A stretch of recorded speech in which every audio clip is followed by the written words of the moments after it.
ole khiu tu zong te in zawai chi bai vekule tu da hian New West Pholeng a Congress campaign office a kanoma hei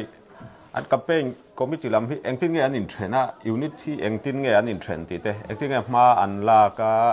tin tun tumin than thrim thrima hian an in be sei dan an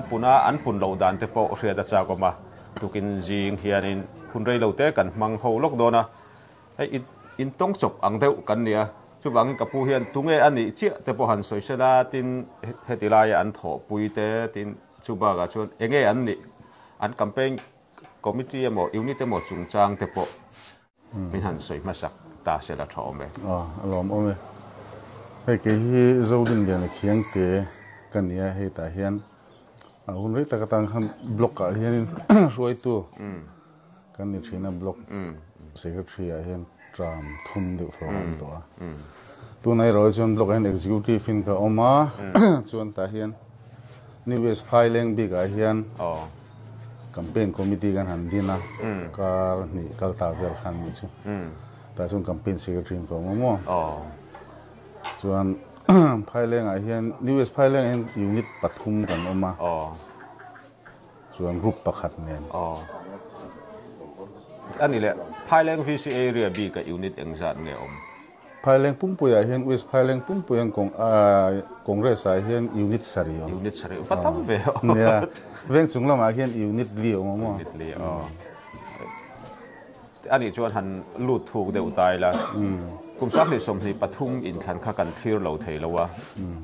khata khan vote sang thum za le pakhat avain postal ballot nen in mu kha ania tun din huna kha ai khan in be sei sang nge a kan ngai rengang in ti nge kan hniam deuin kan thria te in ti in be sei dan thria ta cha koma nia kan be sei na chu sanga tin a sang sa thia mai bo ni lo he kan sang viawin kan ring mo asan chu puzo na hi mi pui hian an du khop mai a puzo na ron lan chi hianin Congress party hlun kan ti thin tun ma tanga Congress rural kan ti ang tak ho party danga lo om to si kan soi tu hlun ni thin ho mo eng ko po hi an lunga lenga mania helai bazara campaign kick off kan han nei ni po khan media lama point lo mu tho ka ringa kha ta pon kan tam ji kha langani khamin ni khan helai MNF kan soi tu pakhat phe chuan ZPM rongkal khom zong ai khanin ale thum deuh thoin tame tiam mo party dang mi ina an soyania adik po garinga tin khamini khan West Block atang khan motor rongkal kha somni che ni ro se expenditure sang lu dona kan tia kan fix to pani chu atir tak pe chu somli le pasari vel ron hanan tuma expenditure sang don mai somni ni ro se pick up somni ron mang ro kan tia khati chung to kan tam hle kan phur tlang ni hena langamo tin kha MNF campaign office ate po Congress li nan om Congress flag kan vai su me di han chu ang suan in fin ke mani New West Pholeng big hi kan area adeu ke mani chan mo area adeu lo ni boka han soita ila tuna hianin kan pung hle tila kan kalpung a hi han ti deu trok ang chi ni loin kan pu zo na so yang deu ang deuin chak ai khor ang deuin in khor melila tia chu ting songa hangkal he ma kan son khop me tun nili ninga galta chung po hian somthum le pali kan eng lo te to a media po lang thak ngam enrollment fee pay enrollment on ti mi thari somthum le pali thum nga borvel kan ne chala pen ngam chal pen ngam tiang chi ka tiang chu kan nei chowa kan be sei hi sang khop mai kan tam view po ka ring sang hi som hi pathumai ka chun mo heya puna kan ron thut chila West Pholeng a kholian bera in mason dan le a che vel boruak engeng mo kan han thriat bel zela vote tamber dot na silsuri West lama big page one atop in kan thria kan bodana chupa ka atir lampang ni so maya tam hlek kan om ta atira boruak re ruina atikin phuldung sei te tin kon moi ang chi te po unit in din chawa in phur chhoria win kan ria mun dang dang te po ania tin chuan chung lampanga te po in boruak akang hlek lekin kan ria tin puzona khatiang khanita azir chu limhlot kumsa kha jawa somriat pathum atanga congress lo jom toni bang khan apo ruak kha alian nin kan ria chuta tak chuan khatianga amma a khriat tham ni si lo a fiam thuin mi then khat phei chuan unit obisat po an dai lo unit ob tur pon in mukim lo te an thia mun then khata kan chuan amaro chu khang khuwa te khan unit pahnih lai te kha ading ta engtin nge khatiang ron ni chho tur khan ma in hanla ka in strategy in campaign dan phung tin in candidate hian mi hip thiam fiang nge man don le khatila in thuru kha ria da cha koma ni hei apoi mo khum mei ron sei chuma tin thu digan ni boka tu ma kan thiang ringa ni zeb lawa chuan sang ni paria da trangin sang ni som pathum sang ni som pariat thleng hang sakara sang ni som pariat khan emune fan ron tlinga ron tlinga ti khan emune fan man la ve enrollment lama te party puin lak tam lama te tin party chunga hianin boi nek nek kan nei ve thina ni opposition kan han sang ni pariat mulama po khan ti khan kan thivio me tin MNF ministry a khanin chief pui khi village council shan ama chun kon moi le chief pui village council khat thin an nia chuan huna lokala village council shan pek tiam khan MNF a om vek tur khan purin fluanga la MNF bial tu kha soma ti chuan han MNF han pe village council shan han nei ta chuan congress chuan unit po kan nei ta lo ni chu tun ma kan nei na thina khan chuan hei tuna hianin puzona an ron ni chhota kan candidate official candidate ta puzona hian ma he la thiama tin mi hi boka ama hi congress mi hlun te lo nia tin tun ma tanga pathom na lo ni boka mo chuan emene chi puya po hin congress unit ni mi kan nei to unit ni kan nei le to ni kan nei lo na chuan chu tiang vel chu kan nia chuan puzo na hian mi hi ve bok ani tin apart party worker te po he mi hi nor tang thiam mo ti khan ma kan son so zel ani ti ani le party dang te ne na khai khinin west Pholeng pumpuya hian enge indin mun ni a in riat dok chua sok te in base ya kan base ani ma yang chu to na hianin pahni na din mun hi kan chel to me ngem o kan tia amero chu enrollment na hi chuanin enrollment na hi kan la ni lo chiang sa amero chu tun lai chu enrollment di lem lo thinlung taka congress ron vote tum hin tam ta em ni tu na poinga kala kan vote don chu an tia adu lo chuan an nui me me cái này chú party ngay hiệnกันเราmang nghe thì mình sang bol bol tok bon om thawa khang wang khanin hun hi alo kal zela ha pani na din mun emo pakhat na din mun te po hi kan be se padeu thuk thuk mo asan chu tun mang lo deuh khan tun ma chu MNF le congress ka kan king top thina tuna chu BJP nen ZPM nen kan ni to kan sim kan sem dar lui to do na ni kam bi wang tun din huna in han thlem de wang lang mai la kan chiat lu tuk kan ring lo kan be se sang khop me ta hian mo mi ani le heti lai khotual mi pahni candidate an om ta tin soi ang khanin MNF le congress in be na satrin na ania in thur bing deuna MNF rural kha a chelo ti ala riata tuna by election kan nei chan po MNF MLA ania ti mayang chu wang chuan MNF an cheton hau lowa chu ti rual chuan heti lai khotual mi panin din ta ka chuan chungan intro ma tin khang apar ti hlun member nga enrollment nga kan riat te po kha an pot lo theilowa khati lai kha in chorang nge in chor chuang lowang i mu danin lai soi thiam har khop maya kong le lama chuan BJP hi an lian vak don chuang lo ni helai mi ma ni se mo an lian vak thei lova Congress official candidate adin pon tuna BJP candidate hi mo khatiang chau khania party rural lian manga adin pon eng tiang pon central candidate kania central ruling candidate kania ti ma se Mizoram ma chun har sawnzia kan threw kan ni chuan an tum angin khumi changma ro minority roma po khon ro pui tak chun ni thei chuang lowa pasan chu kung changma ho po hi changma le bru ho te po hi anin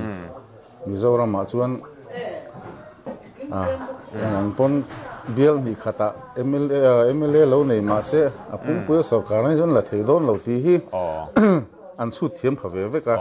chu wan ro pui tak hianin an bo chuang lowa chu wang chuanin lal pulal ming thanga hianin ro pui taka kwa seu ani lo chuan henglaya an relation ti vel then om kho veng indu sakna ti vela hi chuanin ZPM hi chu apo lu tuk chu garing chuang lo mo chuang chuan hei hi chu ai ma chuanin ke ni hian tunlai ruling party ZPM chet chiat na le an that tok lo na mo hei media te pok an hmuwa an sei sel bong le to atira en chin tur tia tran han lana sa ho kha tuna chuan enge avui mui pu mo azual khan di to a ZPM party chung ko boruak fellow na hi kan chor tangkai zok mai garing mo kan chor tangkai ma zok tin sai lowa hian gong le lama chuan al laziu ner ve a an la patuai ve a malak dan hi athiam MMB lowa tin malak po har thawanga akhing pui puthang te le puzona te an lo thiam ve boxia enrollment a tam flur si hianin an li po hi eng din huna chiang en din hetia han ngai tu mai chun by election ania ruling party chu tling mai oma ngai chu ni lai khan kan bo ro hi chiri te me ni hei campaign kick off ate mi pui mi mil sin party office han tlo wal te han thir hianin bo ro hi lang thuak thei ni tu na mo chuang chuan Congress si kan si hau lowang ti kha kan hu da na ni a phur bo kan phur tlang to tu na yan mo chuan abial pum pui ang han thir tai la hei helai bial hi mun thuma then theina lai oma chuan chung tin a chuan huai lampang vote tamna vote zong mun thuma thena mun ni omna alo ni mizo khole a minority kha then ran le angai na lai oma abik takin changma antam zuala ti mayang changma u naute silsuri te po vote sang ni le zali velomna anita tin not mar para po vote sang khat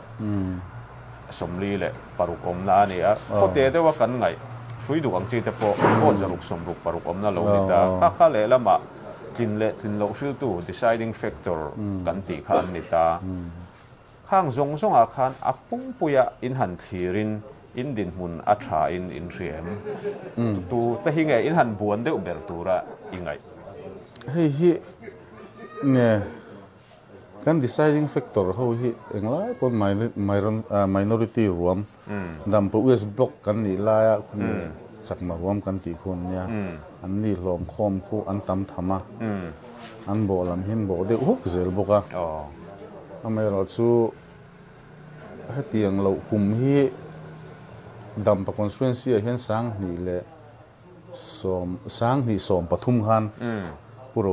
pula ro biaga INC candidate kha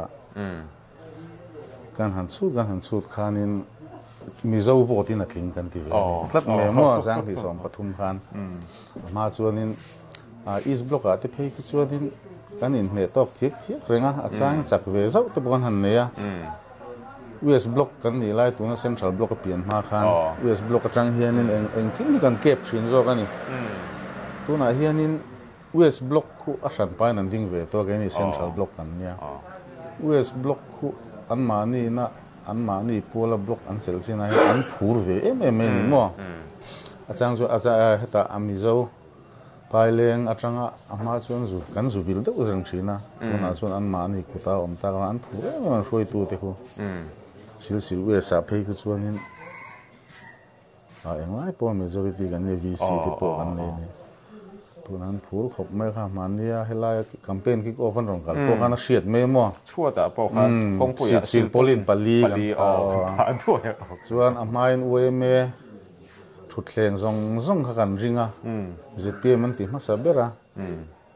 chuan BJP nan ti le a chuan ke ni kan nia thutthleng kha ueme thutthleng din thar bran sami ho kha kan ring bazar hoi hin kan da a kan ring chho zela thutthleng kha atlem arong kala kha Central Block atanga rong kal ho masa rong thleng masa ho kha po han leng ta si lo a thutthleng a khan VC thutthleng de kan han ho le a chubin hin kan da leng thei si lo sil polin kha kan han pha pan hin khat le zel se kan palingot kan pha ta chuan avela khan mi kham ta kan ding bokan ti khan kan phur zia chu tranga na lang me mo kong le lama chuan kan phur em ma ti khan ma kan son chho zela chak ma phei hi chuan kan that viau karing tuna kan be sei dana phei tuna taka kan be sei dana phei hi chuan in vote sang nga vel hi chu kan na to hian kan hriam mo chu kan ding hon chuan ni ni china khan puzona chungchang kan soya hei kung upalaman niti zebrola ni lo kum somsari le pakua ani towa party trend khat le mi trend khat te pon ani hi chu a upadeu to ani aza mazal tran to te po antia chuti ruale ro chuan hei a han ding chia boruak kan ria a in mun chho mek ni in kan ria puzona hian enge vote chak om big na that big na mi ina an vote chak chan tur ani nia hei tum ma tang to khadin dam pabial politics tivel social media group mo WhatsApp group a te pon kan soi thina ni puzo na hi helaya MLA alani mi alo chung po hianin kudam lian sil suri antinan mara kudam oma lian vaklo chu sil suri na wa ti hianin long mang hian zu la thina konga thasi lo tin sil suri pe ka chu kong puina poklo chima tun no Congress sarkar no po chau hi nia sang ni pariat Congress sarkar no ata po han Mizoram sarkar ti chian ni loin border fencing road manga zu po nia ta chuanin puzo ni hian sil suri ate kudam lian ata Pholeng ate po om sana a lian boka da ti chuan headline kan bil tu ni lo chung hian so to su ti lai son ITI te ron siam ani khang te po kha district sang om dan chuan ITI khati lai an siama khan champhai district po champhai an da ting zel khan puzo ni hian thil ma so na zong hi district capital da tura ni lo chuwang chuanin Pholeng om ro se hi chu tia so da son ITI te po ron sa mun re khom me ti son ma ser amai ro kan function man ta lo wa function lo khan heng zong mi han thlir hianin puzo na hi mi chak tak mi hian hriam mo bial mi pui hian tuna party dang den kha in kom ho po hian puzo na hi chu a tha lom bial tu tan chuan amai ro chu rule opposition MLA bo kan ni dona tun a hi chun ala hun lo te hin ti mai me mo sang ni som ni paria ta hi chun eng ti kom pon atlingang tin Mizoram a hianin Congress sarkar bokanga ta chuan enrollment po kan ron ti ven chu ti hian mi hian sang tam khop me mo mai ro chu tiang lo deuh chuan tuna tanga tuna po sarkara kan sarkar chelme ka be seina kan nei lo ta sa tuna tang hian sang hi som ni pariat in than urlokin Congress tha ti chakila tuna tang hian ron ti ula be sein nei chuan lo kha te po kan in ti ve zela chu tiang chuan puzo na hi chuan mi dam pabial mi puiril ru hi chu a hi pani zeblo chuan ma ti chuan hei in lat na tlang don se in hun kan pot hek lu tu kan ti te po lo oma chu bang chuan atop lam khan mai don tai la chu ta chuan engemaw soi du ngen na emaw tin thil han soi fia lek du emaw in lom thu soi na emaw heti lam in than kai noi lampang trim trim kha engemaw soi du inei karinga candidate ta na engemaw han soi sak ang chi te po ani mela ti mayang khatyang atan khan atop lamatan hun in betai la nga alo mong khop me nang ni nam Pholeng mi kha Pholeng lung le amin thia te point rong kala hei so le chena tangin ne hei puzo na hi pachak ni ma sela ne sinagan soi to ang kumu palam ni to ma se upachiala ni lo amai fit tak mai hi nia aril ru hi fit trim so buzo na chumo chu ti ro le ro chuan kan bial hi kar ki ema is block hi ta re ek ai long atangin khu ta sil suri mar para beka beki kan te lian buang mo thlengin pongte thalova ta hian a campaign na vela hianin a chaw ve thei hle heti lai Pholeng a in ron lua a chol ha dam na turin a ron thleng la hian zim hut zel mai boxia a chaw ve thei ani amero chu a fak ka tia tu ma hi thinrim politician senior di taka thinrim mel mu lo in thatak hian lo kom thei zela ro chumi thila chuan a taksa te po chak lo vi un ti kan ringa a ma pon mani political training a po khan voi tam tak min tong trai pui thei lo mai thei dam pambial ni pui ti hian voi khatta chu min tong trai sak pui ro ti na ngen khani mo khata khan ni tong trai pui turin ama puzo na hi mo dam pambial ni pui ten kan bial kan thlang tling chawa ani chuan kan bial ma son na tura ni te po kan ringa tong trai saka du sak taka wei khatal lo tong trai sak ve tur khan kan han nge na ni chu hei tu kina in krul via na chung in hun rem chang min han siam saka in kom ho na hun thatak mai kan han nei the hi kan loma lom thu kan soya tin nang ni po kan du sak na sang ber kan hlan che uni le kan lo me